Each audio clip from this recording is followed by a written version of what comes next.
వినవా, ఆవేదన ఆలకించవా. నీ ప్రజల కన్నీరు చూసి దాటి వెళ్ళకు ప్రభువా.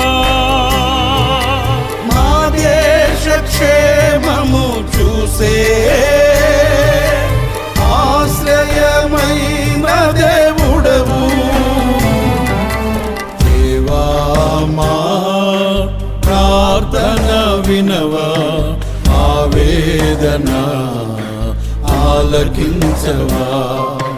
దేవా మా ప్రార్థన వినవా, ఆవేదన ఆలకించవా.